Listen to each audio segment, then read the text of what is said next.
Hello my dear friends, welcome to my YouTube channel best rank study. तो friends, आप सभी का अपना YouTube channel best rank study में मोस्ट वेलकम करता हूं।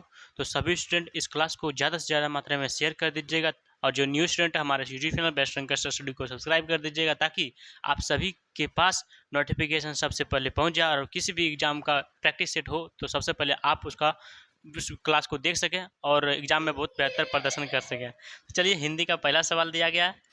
निम्नलिखित में से उस विकल्प का चयन करें जो नाक में नकेल डालना मुहावरा का अर्थ व्यक्त करता है। इसका क्या मतलब होता है?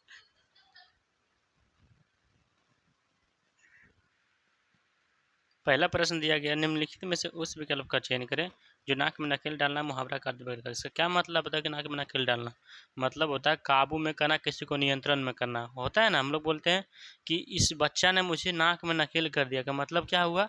अब क्या कर दिया उसको, हमको क्या बोल सकते हो? काबू में कर लिया मतलब नियंत्रण में करना। इसलिए करेक्ट आंसर हो जाएगा एक का ऑप्शन नंबर सी। नेक्स्ट सवाल दिया गया है 2 नंबर प्रश्न। 2 नंबर प्रश्न में दिया गया, दिए गए वाक्य का वह भाग ज्ञात कर, इसमें एक त्रुटि है। श्रम की साधना से ही राष्ट्र महान होती है या होगा या फिर महान होता है? क्या होता है? श्रम की साधना से राष्ट्र महान होती है के स्थान पर क्या होना चाहिए? राष्ट्र महान होता है। जो कि कौन सा भाग त्रुटि है? महान होती वाला त्रुटि हो गया है। कौन सा जगह में दिया गया? होती है वाला त्रुटि हो जाएगा। इसलिए 2 का option number B absolute correct answer हो जाएगा। नेक्स्ट प्रश्न दिया गया है 3 नंबर प्रश्न। दिए गए शब्द का पर्यायवाची शब्द का चयन। प्रयत्न का पर्यायवाची शब्द क्या होता है? सबसे पहले हम प्रयत्न का क्या मतलब जानते हैं? किसी को चीज़ का प्रयास करना, कोशिश करना। इसलिए करेक्ट आंसर हो जाएगा 3 का ऑप्शन नंबर ए। नेक्स्ट सवाल दिया गया है 4 नंबर प्रश्न। उस विकल्प का चयन करें जो हाथ पांव फूल जाना मुहावरा का अर्थ व्यक्त करता है। हम लोग जानते हैं कि हाथ पांव यदि फूल जाता है उसका क्या मुहावरा अर्थ होता है? घबरा जाते हैं, होता है ना। इसलिए 4 का option number C absolute correct answer हो जाएगा। नेक्स्ट प्रश्न दिया गया है, बताइए 5 नंबर में कि सही वर्तनी वाले शब्द का चयन करें। प्रधानमंत्री का सही वर्तनी क्या होता है? पूर्व संयुक्त, तो में आकर 9 में अनुस्वर दीर्घी की मात्रा प्रधानमंत्री, जो कि 5 का absolute correct answer A option में दिया गया, इसलिए ए ऑप्शन करेक्ट हो जाएगा। नेक्स्ट प्रश्न दिया गया 6 नंबर, रिक्त स्थान को भरने के लिए उपयुक्त शब्द का चयन करें। मुझे नैना पर चोरी का डैश। मान लीजिए किसी ने कोई भी वस्तु को चोरी कर लिया, मतलब उस पर हमको क्या आशंका है, हमको बता सकते हो इसको। इसलिए करेक्ट आंसर क्या है? मुझे नैना पर चोरी का संदेह है। इसलिए 6 का option number A correct answer हो जाएगा। अगला प्रश्न दिया गया है 7 नंबर में कि दिए गए वाक्य का वाक्यांश बताना है। क्या होता है ना वाक्यांश? वाक्यांश क्या है कि दिए गए वाक्यांश का के लिए एक शब्द दीजिए। मतलब शब्द इसमें अनेक है, हमको एक शब्द में उत्तर देना है। तो क्या हो जाएगा? शरण में आया हुआ को हम क्या कह सकते हैं? शरणागत बोलते हैं। इसलिए 7 का option number A absolute correct answer हो जाएगा। 8 नंबर प्रश्न में दिया गया है, बताइए कि सही वर्तनी वाले शब्द का चयन करें। इसका सही वर्तनी क्या होता है? हंसवाहिनी का हमें अनुस्वार, व में हाकार, हमें हर्षाई का नौ में दीर्घी की मात्रा, हंस वाहिनी, जो कि ऑप्शन नंबर डी में दिया गया है। इसलिए 8 का डी करेक्ट आंसर हो जाएगा। नेक्स्ट प्रश्न दिया गया है 9 नंबर में, बताइए कि पर्यायवाची बताना है। समता का पर्यायवाची शब्द क्या होता है? तो हम जानते हैं कि समता का मतलब समानता, जिसको बोलते हैं, जिसको बराबरी भी बोलते हैं। क्या बोलते हैं? समानता या फिर बराबरी भी बोलते हैं। इसलिए करेक्ट आंसर हो जाएगा 9 का ऑप्शन नंबर बी। नेक्स्ट प्रश्न दिया गया है 10 नंबर में, क्या दिया गया है कि बताइए इसमें विलोम से। विलोम का मतलब उल्टा, सजीव का उल्टा होता है निर्जीव होता है, इसलिए 10 का बी करेक्ट आंसर हो जाएगा। नेक्स्ट प्रश्न दिया गया 11 नंबर में, बताइए कि विलोम क्या हो जाएगा। रोगी का विलोम शब्द क्या होता है? हम लोग जानते हैं कि रोगी को, जिसको बीमारी होता है उसको रोगी बोलते हैं, उसका अपोजिट करेंगे तो क्या हो जाएगा? निरोगी। जिसको बीमारी नहीं है उसको निरोगी बोलते हैं, इसलिए 11 का बी करेक्ट आंसर हो जाएगा। नेक्स्ट प्रश्न दिया गया 12 नंबर में, दिए गए वाक्य में रेखांकित कण को प्रतिस्थापित करने के लिए उपयुक्त विकल्प का चयन करें। उसका भर्ता अच्छा शिक्षक है।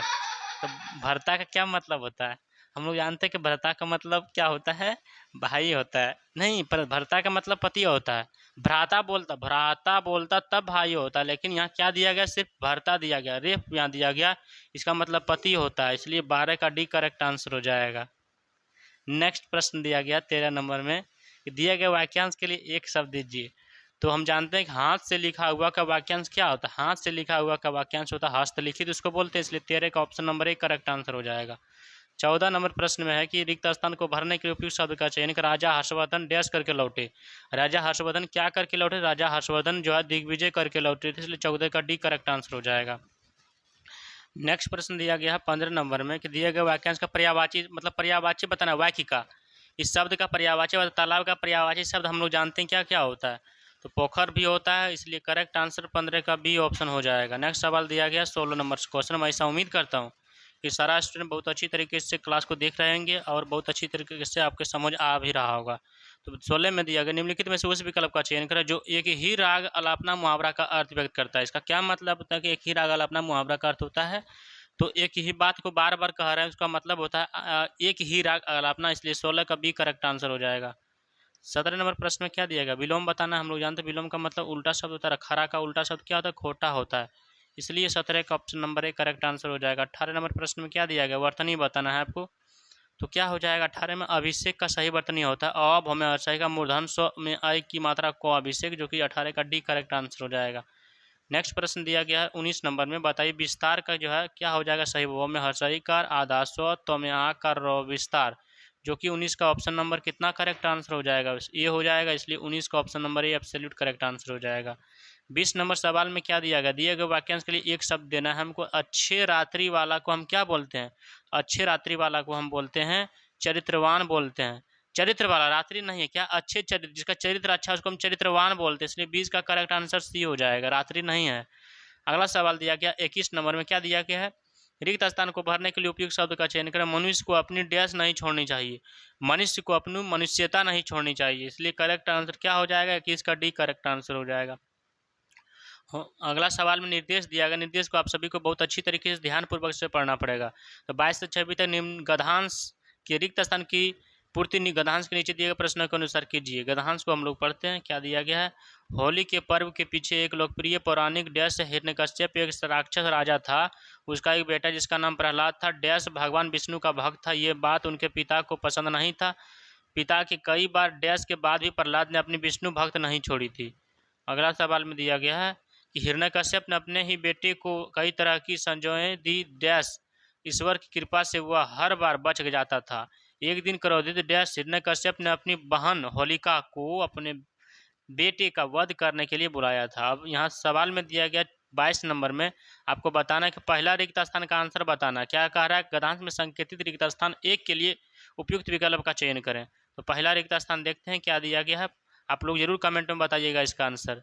होली के पर्व के पीछे एक लोकप्रिय पौराणिक डैश है, डैश के स्थान पर हम क्या भर सकते हैं, होली के पीछे लोकप्रिय पौराणिक डैश है, तो डैश के स्थान पर क्या हो जाए, लोकप्रिय पौराणिक कथा है, इसलिए 22 का option number D correct answer हो जाएगा। नेक्स्ट सवाल दिया गया है 23 नंबर में, बताइए रिक्त स्थान दूसरा का आंसर क्या हो जाएगा।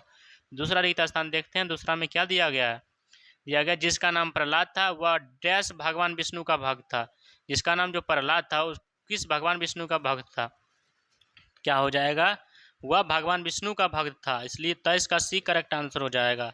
नेक्स्ट सवाल दिया गया है 24 नंबर में, गद्यांश में संकेतित रिक्त स्थान 3 के लिए उपयुक्त विकल्प का चयन कर। तीसरा रिक्त स्थान बताना, मतलब तीसरा में क्या दिया गया है, पिता के कई बार डैश के बाद भी प्रहलाद ने अपने विष्णु भक्त नहीं छोड़ा था, पिता के डैश कई बार, डैश के स्थान पर हम क्या भर सकते हैं, 24 का करेक्ट आंसर क्या हो जाएगा, आप सभी स्टूडेंट एक बार जरूर कमेंट में बताइएगा, पिता को क्या हो जाएगा, पिता को कई बार समझाने की वो विष्णु भक्त का नहीं छोड़ा था, इसलिए 24 का डी करेक्ट आंसर हो जाएगा। 25 नंबर सवाल में दिया गया है चौथा रिक्त स्थान का आंसर बताना है। चौथा रिक्त स्थान में क्या दिया गया, इसमें दिया गया सवाल में कि हिरण्यकश्यप ने अपने ही बेटे कई तरह के सजाएं डैश की इस बार कृपा से वह बच जाता था, मतलब कह रहा है कि हिरण्यकश्यप ने अपने ही बेटे को कई तरह की सजाएं दी, डैश ईश्वर की कृपा से बच जाता था। चौथा रिक्त स्थान देखते हैं, डैश के स्थान पर हम यहाँ क्या भर सकते हैं, वह परंतु वह ईश्वर की कृपा से क्या था, बच जाता था, इसलिए 25 का option number A correct answer हो जाएगा। अब 26 नंबर प्रश्न में है कि बताइए पांचवा रिक्त स्थान का आंसर क्या हो जाएगा। पांचवा रिक्त स्थान देखते हैं, आप सभी जरूर कमेंट में बताइएगा। एक दिन क्रोधित डैश हिरण्यकश्यप ने अपनी बहन होलिका को अपने बेटे के वध करके बुलाया था, तो डैश के स्थान पर यहाँ क्या हो जाएगा, आप सभी स्टूडेंट एक बार जरूर कमेंट में बताइएगा। डैश के स्थान पर क्या हो जाएगा, होकर हो जाएगा, इसलिए 26 का option number B correct answer हो जाएगा। 27 नंबर प्रश्न में बताइएगा निम्नलिखित में से उस विकल्प का चयन करें जो रंगा सियार होना मुहावरा का अर्थ व्यक्त करता है। रंगा सियार होना मतलब धोखेबाज होना, इसलिए 27 का सी करेक्ट आंसर हो जाएगा। अब अगला प्रश्न दिया गया 28 नंबर में, बताइए पर्यायवाची बताना है आपको, क्या हो जाएगा। तो हम जानते हैं कि पर्यायवाची क्या होता है, विपदा का पर्यायवाची शब्द आपदा होता है, इसलिए 28 का option number B correct answer हो जाएगा। नेक्स्ट सवाल दिया गया है 29 नंबर प्रश्न में, क्या दिया गया, दिए गए वाक्यांश के लिए एक शब्द दीजिए। तो हम जानते हैं कि लेख की नकल करने वाला का वाक्यांश हम क्या जानते हैं, जो लेख की नकल कर देता है उसको हम प्रतिलिपि बोलते हैं, इसलिए 29 का option number B correct answer हो जाएगा। 30 नंबर प्रश्न में दिया गया है विलोम शब्द बताना है, तो ऐश्वर्य का विलोम शब्द क्या होता है?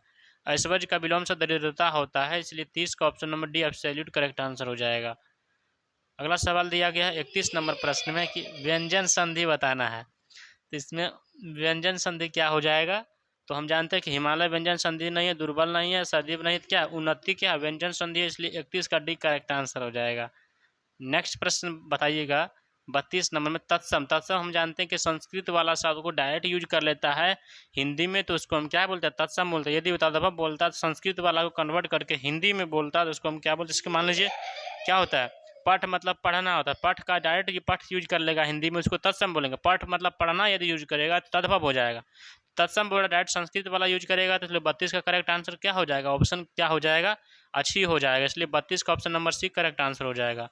33 नंबर सवाल में दिया गया कि संतोष या संतोष शब्द का संधि विच्छेद क्या होता है? तो हम जानते हैं कि सम प्लस, तो स्व में हलंत देना है, स्व में हलंत प्लस तो मैं होकर मूर्धन सा संतोष, जो कि 32 का और 33 का option number C correct answer हो जाएगा। 34 नंबर सवाल में क्या दिया गया है? हे ईश्वर उन्हें माफ करना, इस वाक्य में कौन कारक लगा हुआ? हम जानते हैं कि हे ईश्वर उन्हें माफ करना, तो कौन सा इसमें दिया गया है? संबंध, बिल्कुल करेक्ट आंसर आप लोग का आ रहा है, इसलिए 34 का डी करेक्ट आंसर हो जाएगा। 35 नंबर प्रश्न में बताइएगा दिग्गु समास का उदाहरण क्या है? तो हम जानते हैं कि दिग्गु संख्या का बोध कराता है, तो संख्या का बोध कौन सा है? पंचवटी का मतलब 5, तो 5 क्या है? संख्या है, इसलिए करेक्ट आंसर हो जाएगा 35 का ऑप्शन नंबर ए। मैं ऐसा उम्मीद करता हूँ कि सभी स्टूडेंट को बहुत अच्छी तरीके से यह क्लास समझ आ गया। एक प्यारा सा कमेंट बॉक्स में जरूर कीजिएगा। जो न्यू स्टूडेंट है हमारा YouTube channel best rank study को सब्सक्राइब कर दीजिएगा। थैंक यू, जय हिंद।